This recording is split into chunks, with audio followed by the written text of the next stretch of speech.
vrai qu'on sait que l'argent et l'accès au financement, c'est un peu le nerf de la guerre. C'est toujours un problème qui ressort, que ce soit aussi bien pour les hommes et que pour les femmes. Mais bon, voilà, c'est un sujet quand même qui est très important.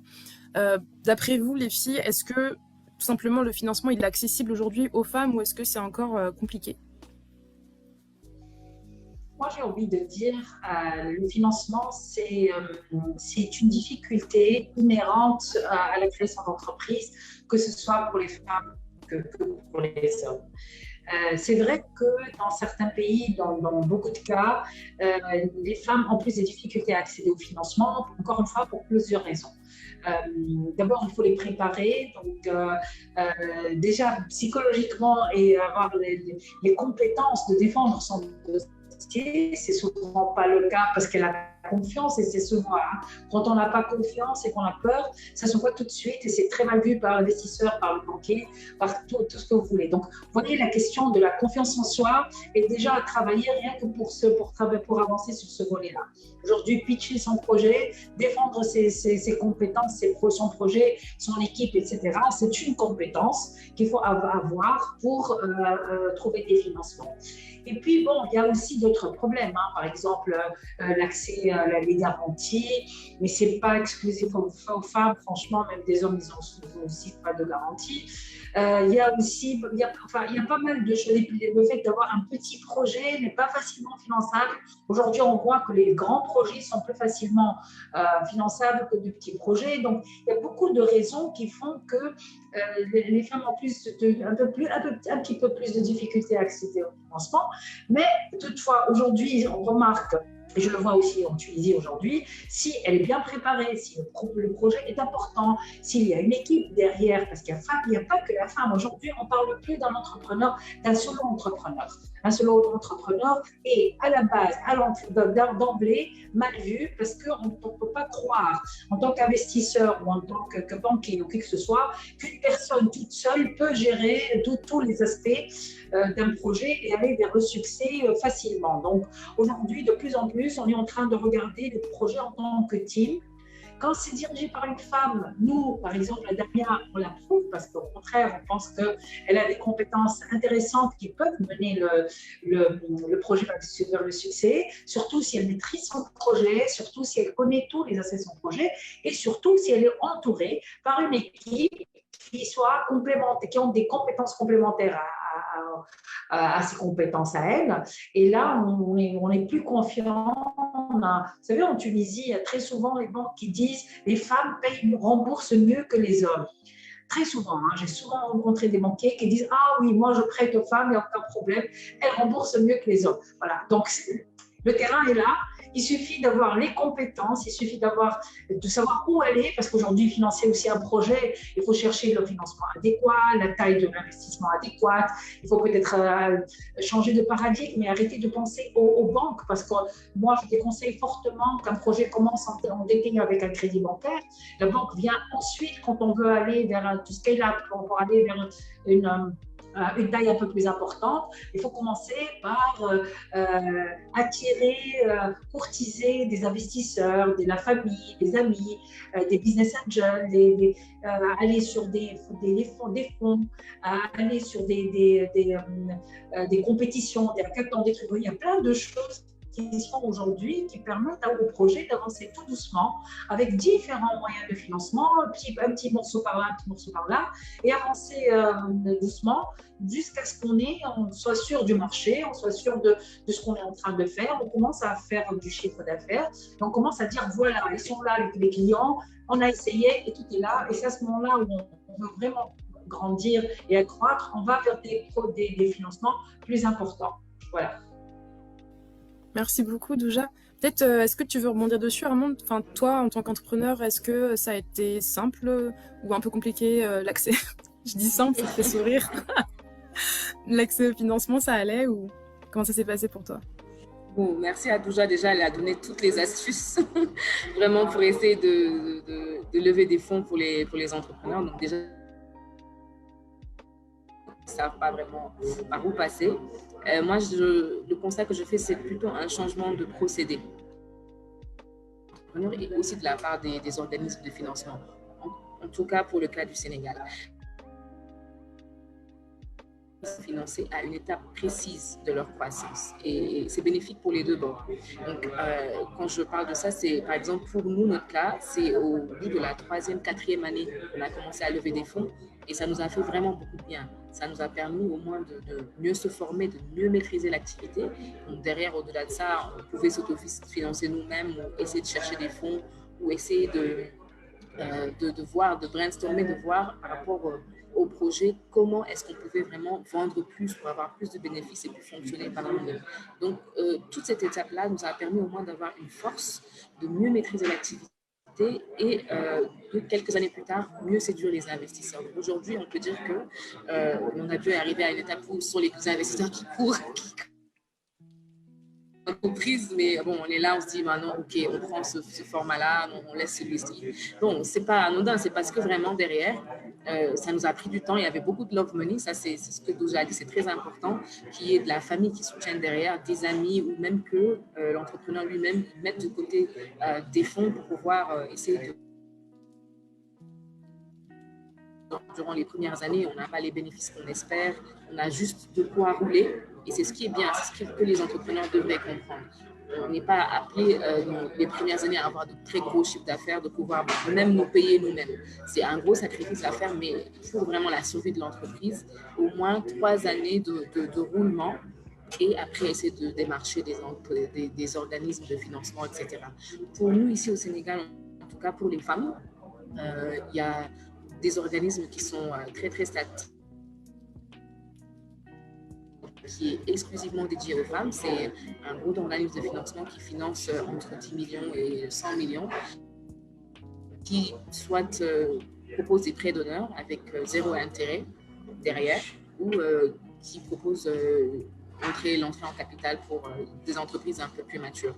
Donc, il y a plusieurs formats pour plusieurs types de projets. Il y a également des subventions qui sont là pour certaines activités, des subventions de formation, d'achat de matériel, d'accompagnement de groupements de femmes. Il y a énormément d'astuces et autres, d'opportunités plutôt, qui sont là pour les femmes et voilà, qu'elles peuvent saisir facilement, arriver à au moins une étape de croissance. Au minimum, il faut avoir de l'expérience, 1 an, 2 ans ou 3 ans, ici au Sénégal en tout cas, pour espérer être financé. Sinon, avant cette étape-là, c'est mieux vraiment d'aller sur ses moyens propres, d'aller sur voilà, la Love Money ou d'autres moyens. Non, c'est juste pour dire que je remercie Armand pour d'avoir cité quelques outils, enfin comment on appelle ça, quelques mécanismes de financement, comme le prêt d'honneur. Également, en Tunisie, Maret Start, on a un petit fonds de prêt d'honneur qui est intéressant, qui peut aider voilà, au pré-amorçage, etc., qui peut aider à avoir son POC, son MVP, etc. Il y a aussi, il y a par le Business Angel, avec notre réseau d'AMIA aujourd'hui, on peut aider sur des précis et des seed funds pour des projets. Il y a aussi les plateformes de crowdfunding aujourd'hui comme nouvel outil de financement qui à la fois permet, moi je trouve que l'avantage de ce mécanisme, c'est d'abord de trouver des financements, mais aussi de promouvoir son projet rapidement. Parce que les gens qui vont investir dans ce projet, ils vont être attirés par le marketing qui a été fait sur le produit. Et donc, si les gens mettent de l'argent, c'est la preuve que le produit plaît et il peut être intéressant sur le marché. Donc, il y a ça. D'ailleurs, je vous invite, moi, je fais partie d'un réseau de crowdfunding qui est finance participative Afrique et Méditerranée basé à Paris. Le 17 mars, on organise d'ailleurs un webinaire sur le crowdfunding et on ramène des entrepreneurs qui vont témoigner comment ils ont levé des fonds via des plateformes, etc. Vous savez, il y a des lois qui se mettent en place aujourd'hui dans pas mal de pays comme la Tunisie, le Maroc. Je pense qu'au Sénégal aussi, Armand, vous avez quelques plateformes de crowdfunding. Donc voilà, donc je sais... D'ailleurs, on a des gens du Sénégal, de Côte d'Ivoire qui vont être là. On a des partenaires qui sont impliqués. Vous pouvez trouver ça sur ma page Facebook, je l'ai déjà partagé. Donc voilà, il y a ça, il y a pas mal de mécanismes innovants qui sont très intéressants et qui sont, à mon avis, plus importants au démarrage, au début, en pré-seed que la banque qui a toujours sa place dans tout le processus de financement d'une entreprise, mais qui ne devrait pas être au début. Je ne conseillerais jamais à une entreprise de démarrer endettée, sauf si c'est une industrie qui a son marché, qui est clair, etc. Mais quand on parle de petits projets, il vaut mieux trouver des financements ailleurs et commencer tout doucement et aller à la banque quand on grandit, on a envie de vraiment de scaler, d'agrandir le projet. Parfaite transition avec ce sur quoi je voulais rebondir. C'était justement par rapport à ce que tu disais, pour juste faire un peu le lien peut-être avec des profils d'entrepreneurs qu'on accompagne qui sont peut-être un peu plus vulnérables. Et quand je dis vulnérables, c'est des femmes en milieu rural ou parfois même analphabètes. C'est hyper important qu'elles puissent avoir aussi du coup accès à l'information sur les alternatives qui existent pour financer leurs projets. Parce qu'en effet, c'est des profils qui n'auront pas du tout droit au système bancaire classique. Et autre observation qu'on a fait, notamment pour un certain secteur comme le secteur agricole, le fait de se mettre en groupement leur donne plus de force aussi pour avoir accès à ces financements-là. Et donc, du coup, ça nécessite de leur donner cette information, qu'elles se constituent et surtout qu'on les accompagne à se constituer parce que c'est pas tout de se mettre en groupement, c'est pas évident et il faut savoir comment est-ce qu'elles vont travailler aussi ensemble. Donc oui, il y a en effet pas mal d'alternatives, pas mal de solutions d'accès au financement. Et le tout, c'est de savoir comment est-ce qu'on trouve son bon moyen d'accéder au financement-là et comment est-ce qu'on est accompagné pour pouvoir bien maîtriser par les rouages de ces accès au financement, parce que ça peut être parfois un peu déroutant pour certains entrepreneurs. En quoi la formation, pour toi, on peut la comparer enfin, ce serait comme un levier en fait pour aider les femmes dans leur business? En quoi c'est important? Ouais, je pense qu'on a dit beaucoup de choses déjà qui vont un petit peu être répétées, mais en effet, les programmes d'accompagnement, ça reste un levier important pour les entrepreneurs, que ce soit des hommes ou des femmes d'ailleurs. Pour que ça ait un impact beaucoup plus important et positif pour les femmes, ce que je disais tout à l'heure, il faut que ça soit adapté. Et c'est un levier sur plusieurs aspects. C'est un levier bien sûr sur ses compétences et ses propres connaissances, parce que du coup, on va venir maîtriser, renforcer son expertise sur un sujet, sur un secteur en fonction du parcours qu'on va entreprendre. Mais c'est aussi, je sais que ça l'est aussi dans beaucoup de programmes d'accompagnement, ça l'est aussi chez Empower. On va aussi beaucoup travailler sur tout ce qui est auprès des femmes, la posture entrepreneuriale, puisque c'est aussi important qu'elles aient confiance en elles, qu'elles aient une vision sur le long terme pour pouvoir entreprendre durablement. Donc c'est un levier aussi assez important sur cette partie posture. Ça va être aussi un levier important sur la création d'opportunités, parce que souvent dans les programmes d'accompagnement, on fait des mises en relation avec d'autres structures partenaires d'accompagnement financier et tout autre.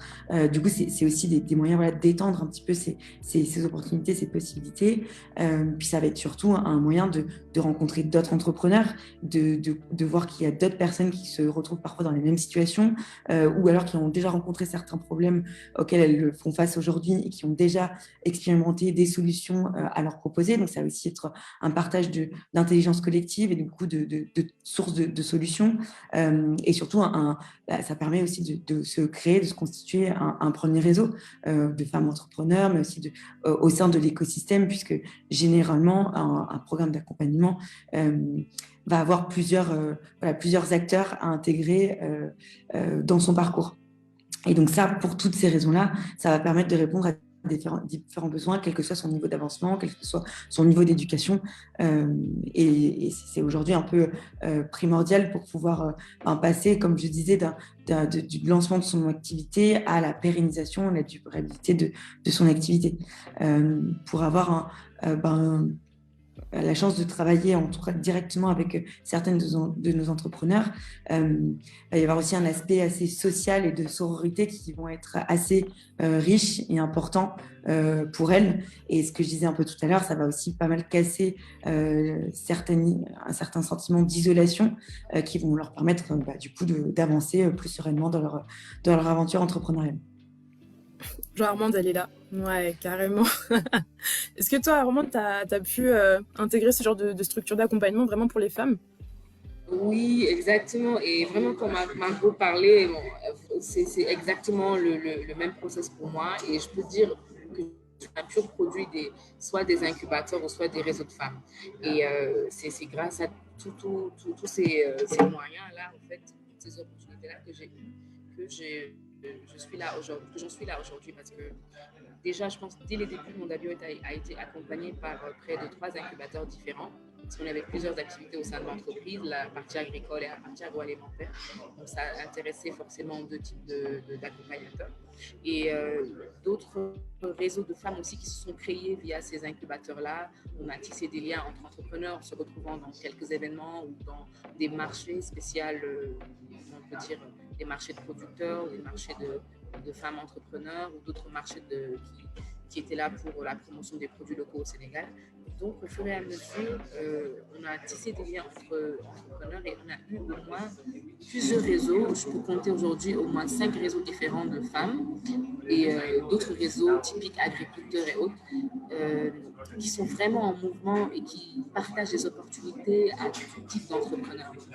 Qu'on soit même dans la même activité ou pas, on a forcément des problèmes en commun, on peut dire, en tant qu'entrepreneur, côté communication, visibilité, accès au financement et d'autres, et tant d'autres. Donc aujourd'hui, via ces plateformes-là, on communique vraiment, on se transmet, même se transmettre des contacts de fournisseurs pour essayer d'accéder à des grands marchés, des supermarchés ou décrocher des contrats de distribution, etc. Il y en a vraiment beaucoup en termes d'opportunités. Et c'est vraiment important en tant qu'entrepreneur de rejoindre dès ses débuts soit un réseau, soit un incubateur ou soit au moins une association. Parce que ça fait qu'on ne se retrouve pas seul. Souvent, l'entrepreneur est un peu solitaire. C'est un peu difficile par rapport à l'entourage de comprendre nos choix, de comprendre vraiment pourquoi est-ce qu'on fait ce qu'on fait actuellement. Et donc, c'est bien de se faire soutenir soit par un incubateur ou au moins un réseau où nous vivons les mêmes problèmes, où nous avons tous les mêmes défis à relever. C'est vraiment important pour tous ceux qui souhaitent entreprendre, en tout cas, et qui suivent cela, soit dans son pays ou même en dehors de son pays, comme avec Sprint actuellement, au moins un réseau pour être au diapason, on peut dire. Super, merci Armand. Je peux ajouter quelque chose, Maëva? Vas-y, Douja, bien sûr, bien sûr. Tu ne m'as pas prévu dans le sujet, mais bon, j'aimerais bien échanger quand même parce que Margot et Armand, ils ont bien parlé de la nécessité d'être entouré, d'être en réseau, de ne pas être isolé quand on a un projet, etc. Moi, ce que j'ajouterais, c'est que comme j'ai un accélérateur qui est mixte, hommes et femmes, je peux vous dire que les femmes elles sont très ouvertes à ce type en fait, au renforcement de capacité, que ce soit en formation ou en accompagnement, etc. Moi, je dis, elles sont des éponges qui captent tout, qui veulent tout apprendre. Elles sont là vraiment pour échanger, te disent oui, j'en ai besoin, beaucoup plus que les hommes. Bon, les hommes aussi, on a certains, mais beaucoup plus les femmes. Elles disent que vraiment, elles ont besoin de ce contact avec l'extérieur de l'entreprise pour apprendre, pour apprendre des expériences des autres aussi, pour échanger, pour être conseillé, être orienté. Et je pense que c'est un peu, c'est pas par manque de confiance, mais je dirais plus pour être rassuré, être plus fort, au lieu d'être seul, il vaut mieux être entouré, avoir des gens qui nous conseillent, qui nous partagent un peu leurs soucis, leurs expériences précédentes, etc., pour gagner du temps. Voilà, donc c'est important et elles sont très, très disposées toujours à être accompagnées et c'est génial. Est-ce que vous pouvez nous dire par où on commence pour chercher et pour savoir comment se faire accompagner, trouver la bonne structure? Il y a une seule, enfin à mon avis, il y a une porte d'entrée très facile, c'est le web. Il y a tout sur le web. Aujourd'hui, on cherche, on trouve tout ce qu'on cherche, on trouve. Il y a des appels à projets, il y a des concours, il y a des hackathons, il y a des réseaux, il y a des événements, il y a tout. Et puis il y a tous les. Enfin, je ne pense pas une seconde qu'il y a un incubateur ou un accélérateur qui ne soit pas référencé sur le web aujourd'hui, avec tout le digital, toute la nécessité d'être sur le digital et le web. Donc, c'est très facile. Il faut toujours chercher sur le web et toujours être connecté. Les mots-clés sont là, on connaît, c'est entrepreneuriat, femmes, concours, start-up, occupation, tous ces mots-clés. Et puis, tout est sur les réseaux sociaux, tout est sur LinkedIn, Facebook, etc. Donc, il faut être vraiment connecté, c'est le mot, pour trouver les opportunités et ne jamais hésiter à y aller. Parce que parfois, on dit oui, mais ce n'est pas pour moi, c'est pour un truc plus grand. Non, est-ce que je ne vais pas? Non, je pense qu'il y a des gens plus importants qui vont passer avant moi. Non, il faut augmenter tout ça et avoir un esprit très ouvert, très positif, appliquer, candidater, se présenter, demander des informations, demander des choses. Si on demande, on prend. C'est rare où les gens, quand on demande quelque chose, on dit non, je ne vais pas vous donner. C'est très rare, mais bon, il faut tout oser, quoi. Et peut-être en lien avec ce que tu dis, Douja, c'est en effet, aujourd'hui, beaucoup d'offres sont référencées. Et parfois, c'est aussi de se dire comment est-ce qu'on choisit parmi toutes ces offres-là. Du coup, nous, le conseil qu'on va pouvoir donner aux entrepreneurs, ça va être aussi de faire un peu comme une introspection et surtout un peu une identification de aujourd'hui où est-ce qu'elles en sont, quels sont leurs besoins, quelles sont leurs attentes, pour ensuite pouvoir être bien orientées vers les programmes qui vont être plus adaptés à leurs besoins à cet instant. Et puis il y a aussi celles qui n'arrivent pas et qui ont du mal aussi à identifier tous ces besoins-là. Et donc je sais qu'il existe aussi des structures pour ça, pour pouvoir poser les questions et un peu s'orienter dans son aventure entrepreneuriale. Et puis après, si on s'éloigne un peu des femmes entrepreneurs qui pourraient avoir plus de difficultés à avoir accès au digital, aujourd'hui, il y a aussi, comme disait Douja, il faut aussi s'informer, il faut aller à la rencontre de l'information. Et pour ça, pour ces femmes-là qui n'ont pas encore accès au digital, pour diverses raisons, ça va être d'aller dans... Alors, ça dépend des pays, bien sûr, mais il existe beaucoup des maisons des entrepreneurs ou des entreprises... les mairies, les préfectures, tout ça, toutes ces structures aussi de l'écosystème qui vont répertorier les initiatives de structures accompagnatrices qui du coup pourront être ces personnes-là pourront être dirigées vers ces structures-là pour pouvoir répondre à leurs questions et à leurs besoins. Donc ouais, ça c'est à la fois se renseigner par soi-même, se poser à soi-même si les questions de où est-ce qu'elle en est et vers quoi elle veut tendre. Et puis si on n'arrive pas à trouver aujourd'hui des questions à ces réponses, à ne pas avoir peur d'aller voir les structures locales de sa commune qui pourraient du coup nous mettre en relation avec des associations ou structures d'accompagnement existantes.